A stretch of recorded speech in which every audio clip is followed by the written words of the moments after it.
जंगल में कड़ाके की ठंड पड़ रही थी। इस वजह से जंगल के पक्षियों को भोजन मिलना मुश्किल हो गया था। रीमा चिड़िया भोली भाली चिड़िया थी। वो हमेशा दूसरों की मदद करती। उसकी इसी आदत की वजह से कभी कभी दूसरे पक्षी उसे बेवकूफ बनाते और उसकी मेहनत से ढूंढा हुआ भोजन ले लेते। हर दिन की तरह आज फिर चिड़िया अपने भोजन की खोज में जाने वाली थी। बेटा, मैं भोजन लेने जा रही हूँ। आप दोनों बहन भाई घर में ही रहना। अगर कोई आए तो पूछे बिना दरवाज़ा ना खोलना। मेरे आने का इंतज़ार करना बच्चों। माँ, आप हमारे लिए कितना काम करती है। हाँ माँ, आप ये सब काम करते करते थक जाती है ना। नहीं बच्चों, एक माँ अपने बच्चों के लिए सब करती है और कभी थकती नहीं है। ऐसा कहते हुए चिड़िया घर से निकलती है। चिड़िया को कहीं भी भोजन नहीं मिल रहा था। हर तरफ बर्फ ही बर्फ थी। रीमा चिड़िया उड़ते उड़ते दूर निकल जाती है और फिर उसे एक पुराने कुएं के पास चनों के कुछ दाने मिल जाते हैं। मेरे बच्चों को तो चनों के दाने बहुत पसंद है।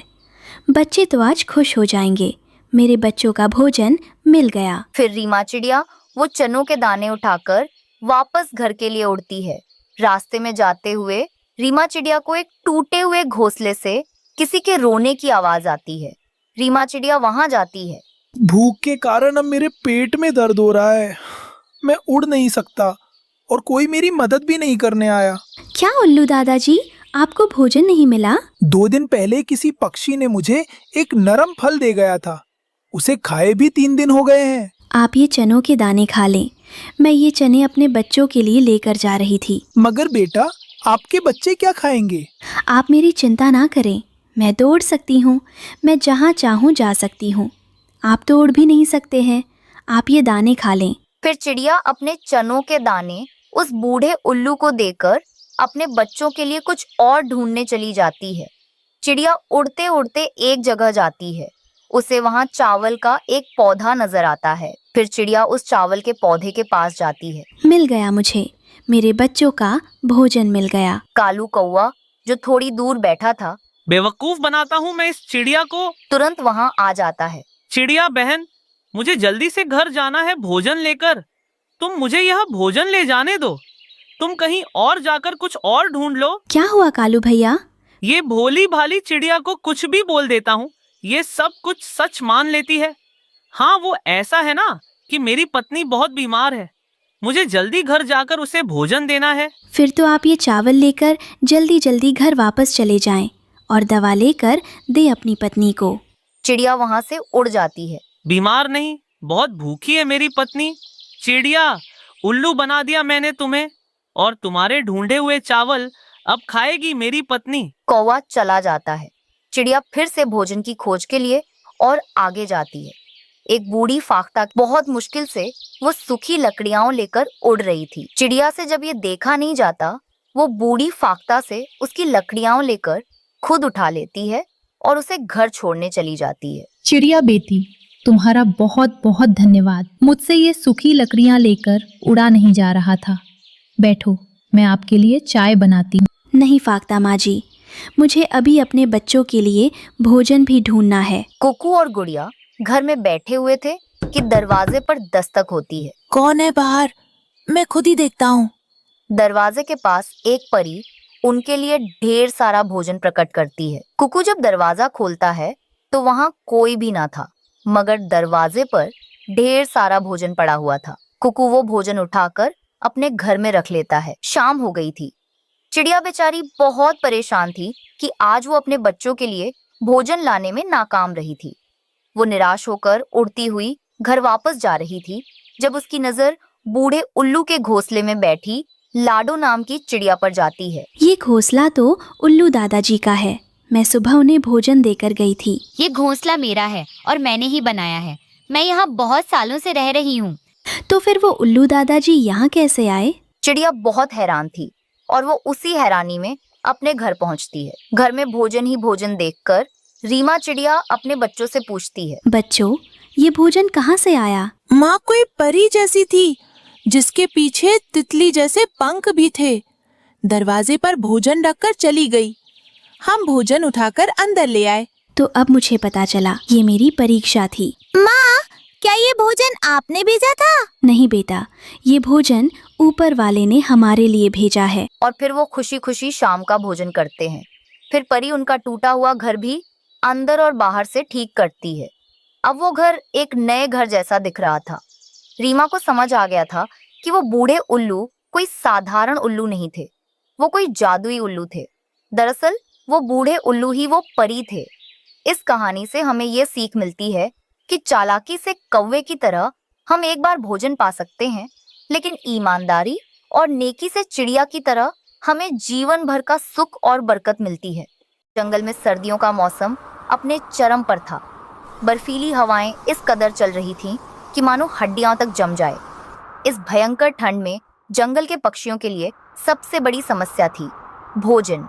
रीमा चिड़िया, जो बहुत गरीब थी, अपने 2 छोटे बच्चों कुकू और गुड़िया के साथ एक टूटे फूटे घोंसले में रहती थी। माँ, मुझे बहुत ठंड लग रही है। ये हवा हमारे घोंसले के अंदर आ रही है। क्या हम किसी और जगह नहीं जा सकते? माँ, मेरे पेट में बहुत दर्द हो रहा है। कल से हमने एक दाना भी नहीं खाया। क्या आज हमें खाना मिलेगा?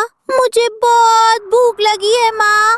माँ, मुझे बहुत डर लग रहा है। मेरे बच्चों, तुम लोग हिम्मत मत हारो। मैं जानती हूँ हालात बुरे हैं। तुम दोनों एक दूसरे से सट कर बैठो ताकि गर्माहट बनी रहे। मैं अभी बाहर जाऊंगी और तुम्हारे लिए ढेर सारा अनाज लेकर आऊंगी। रीमा की खुद की हालत खराब थी। ठंड और भूख से वो कमजोर हो चुकी थी, लेकिन एक माँ का दिल अपने बच्चों को भूखा नहीं देख सकता। उसने अपनी पूरी ताकत बटोरी और भोजन की तलाश में उड़ान भरी। जंगल के दूसरे छोर पर 2 दुष्ट कौवे, कालू और उसकी पत्नी गौरी मजे से बैठे थे। उन्हें मेहनत करना बिल्कुल पसंद नहीं था। उनका काम सिर्फ दूसरों को सताना और कमजोर पक्षियों का खाना चुराना था। अरे गोरी, देख रही हो, वो बेवकूफ रीमा फिर से खाना ढूंढने निकली है। कितनी मेहनत करती है बेचारी। उसे लगता है कि वो आज अपने बच्चों का पेट भर पाएगी। हाँ कालू जी, मेहनत करने दो उसे। जब वो खाना लेकर आएगी तो हम उसका सारा खाना छीन लेंगे। वैसे भी आज मुझे ताज़ा अनाज खाने का मन है और मैं इस ठंड में उड़ने वाली नहीं हूँ। बिल्कुल सही कहा तुमने। जंगल के बाकी पक्षी जैसे कबूतर और तोता तो हमसे लड़ लेते हैं, पर ये रीमा बहुत डरपोक और कमजोर है। इसका शिकार करना सबसे आसान है। आज की दावत तो रीमा की मेहनत पर ही होगी। रीमा ने पूरे जंगल का चक्कर लगाया, लेकिन बर्फ की वजह से कहीं कुछ नहीं मिला। अंत में उसे जंगल के किनारे एक किसान के खेत में कुछ गिरे हुए गेहूं के दाने मिले। वो खुशी से झूम उठी और दाने लेकर वापस अपने घोंसले की तरफ उड़ी। रीमा तेजी से उड़ी, लेकिन उसकी किस्मत खराब थी। जैसे ही वो अपने घोंसले के पास पहुंची, कालू और गौरी ने उसका रास्ता रोक लिया। रुक जा रीमा, कहाँ भाग रही है? ये सारा अनाज चुपचाप मेरे हवाले कर दे, वरना तेरा बुरा हाल करूंगा। कालू भैया, दया करो, ये मेरे बच्चों के लिए है। वो कल से भूखे हैं। आप लोग तो बड़े हैं, ताकतवर हैं, अपना खाना खुद ढूंढ सकते हैं। प्लीज़ मेरा रास्ता छोड़ दीजिए। ज्यादा जुबान लड़ाती है, हमें ज्ञान मत दे कालू जी। इससे बातें मत करो, इसका खाना छीन लो। कालू ने रीमा को जोर से धक्का दिया और गौरी ने उसका सारा अनाज उससे छीन लिया। रीमा जमीन पर गिरी रो रही थी और वो दोनों दुष्ट हंसते हुए वहां से उड़ गए। हे ऊपर वाले, ये कैसा अन्याय है। मैं अपने बच्चों को एक निवाला भी नहीं दे सकी। अब हम इस ठंड में बिना घर और भोजन के कैसे रहेंगे? कोई तो मेरी मदद करो। रीमा ने सोचा कि अगर वो अभी कुछ नहीं लाई तो उसके बच्चे ठंड से मर जाएंगे। चाहे मेरी जान चली जाए, आज मैं खाली हाथ नहीं लौटूंगी। मेरे बच्चों को मुझे बचाना ही होगा। तेज हवा के कारण रीमा उड़ नहीं पा रही थी। अचानक उसे पहाड़ी के नीचे एक पुरानी गुफा दिखाई दी। ठंड से बचने के लिए वो उस गुफा के अंदर चली गई। गुफा के अंदर घुप अंधेरा था, लेकिन वहां हवा कम थी। जैसे ही वो थोड़ा अंदर गई, उसने देखा कि जमीन पर कोई बड़ा सा साया पड़ा है। जब रीमा पास गई तो देखा कि एक साधु बाबा जमीन पर बेहोश पड़े हैं। उनका शरीर नीला पड़ रहा था और उनके पैर पर सांप के काटने का ताज़ा निशान था। रीमा बहुत डरी हुई थी। उसे समझ नहीं आ रहा था कि क्या करे। हे भगवान, इन्हें तो जहरीले सांप ने काटा है। अगर जल्दी कुछ नहीं किया तो इनकी जान चली जाएगी। उसने बिना समय गंवाए अपनी नन्ही सी चोंच से साधु बाबा के घाव से जहर चूसना शुरू किया और उसे बाहर थूकने लगी। वो तब तक ऐसा करती रही जब तक कि साधु बाबा का रंग वापस साफ नहीं हो गया। मुझे होश आ गया। मेरा शरीर अब हल्का लग रहा है। नन्ही चिड़िया, क्या तुमने मेरी जान बचाई है? तुम तो खुद कांप रही हो। जी बाबा, आपको सांप ने काट लिया था। मैंने बस वही किया जो मैं कर सकती थी। मैं आपको ऐसे मरते हुए नहीं देख सकती थी। तुम इतनी छोटी हो, फिर भी तुम्हारा दिल बहुत बड़ा है। तुम अपनी जान जोखिम में डालकर मेरी मदद के लिए रुकी। मैं तुमसे बहुत प्रसन्न हूँ। मांगो, तुम क्या मांगना चाहती हो? मैं तुम्हारी कोई भी इच्छा पूरी करूँगा। बाबा, मैं बहुत दुखी हूँ। जंगल के 2 दुष्ट कौवे, कालू और गोरी, मुझे और मेरे बच्चों को जीने नहीं देते। वो हमारा खाना छीन लेते हैं, हमें मारते हैं। मुझे कुछ नहीं चाहिए, बस मेरे बच्चों की सुरक्षा हो जाए। चिंता मत करो पुत्री, बुराई का अंत निश्चित है।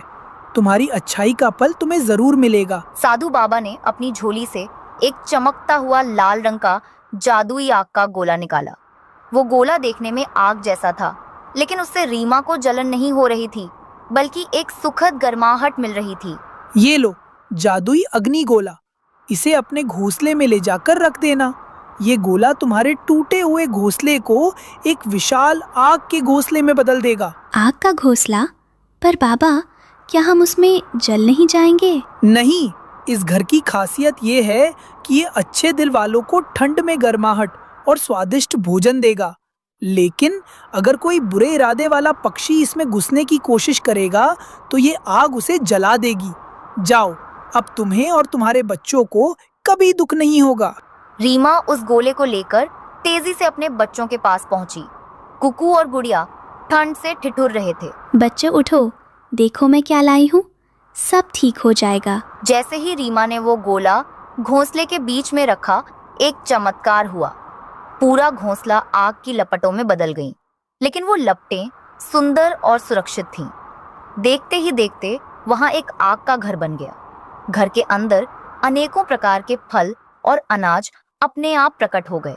माँ, देखो यहाँ कितनी गर्माहट है और यहाँ तो ढेर सारा खाना भी है। ये सब कहाँ से आया? माँ, ये तो किसी सपने जैसा है। अब हमें बिल्कुल ठंड नहीं लग रही।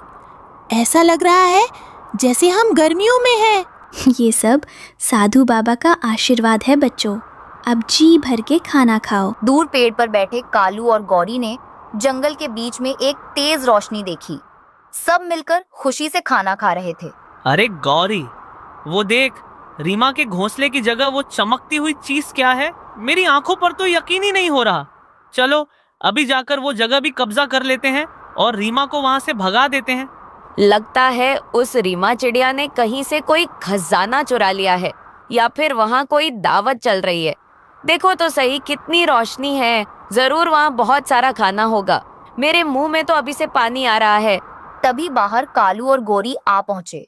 लालच में अंधे होकर गोरी और कालू ने तेजी से उस आग के घोंसले में घुसने की कोशिश की। आग की लपटों ने उन दोनों के पंख और पूंछ जल गए। वो दोनों चीखते चिल्लाते वहां से भाग। बचाओ कालू जी, मेरी पूंछ जल रही है। ये आग मुझे काट रही है। हाय, मैं मर गया, मेरे पंख जल गए। ये घोंसला नहीं, ये तो ज्वालामुखी है। भागो गोरी, भागो, नहीं तो हम राख हो जाएंगे। रीमा और उसके बच्चे ये सब देखकर हंस रहे थे। उस दिन के बाद से रीमा उसके बच्चे उस जादुई आग के